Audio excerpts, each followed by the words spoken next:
Boss, nasundan ako mga tao ni Ivan. Isa lang ang ibig sabihin niya. May mga nagmanman sa'yo. Ano nang gagawin natin ngayon, boss? Ayoko na may madamay pang taga rito ng dahil sa akin.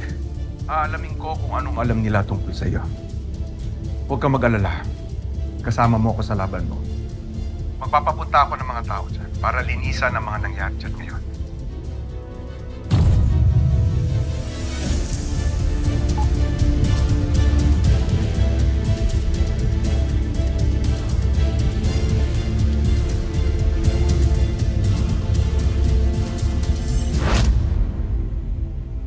Sorry po.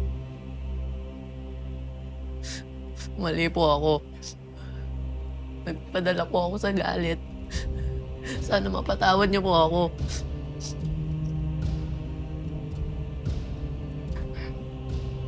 Ninyo. Dapat kasi, kung may hindi pagkakaunawaan, pinag-uusapan nyo. Halos makababata na kayo. Ikaw, Ninyo, parang apo na rin kita. Ikaw naman, Aga. Bakit mo ginawa iyon kay Ninyo? Ha? Sorry po, La. Kumilos ka nang hindi nagpapaalam sa akin. Nagpasikat ka pagkatapos uuwi ka ng palpak. Anong tawag mo doon, Ivan? Katangahan, kabobohan. Hindi lang po ako nakapaghanda. Huwag ko kayo Oh, stop it, Ivan!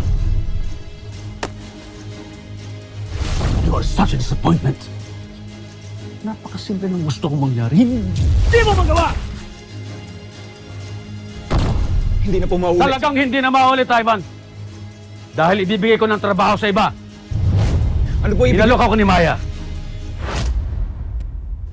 Hindi sana kumantong sa ganito. Muntik na tayong mapahamak lahat. At si Andrew,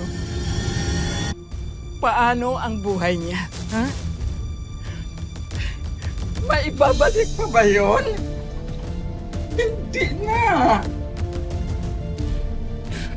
Sorry po, Lola. Kasalanan ko lahat ng to. Kung hindi ko naman po binuli si Ninyo, hindi naman po siya magkakaganyan eh. Sorry po. Alam nyo, lahat naman tayo nagkakamali. Pero mahalaga doon, sa bawat pagkakamali na nagagawa natin sa buhay, natututo tayo. At mahalaga rin na marunong tayong tumanggap na mga tao lang rin tayo. Nagkakamali. Dahil yun ang magiging paraan para makapagbago tayo.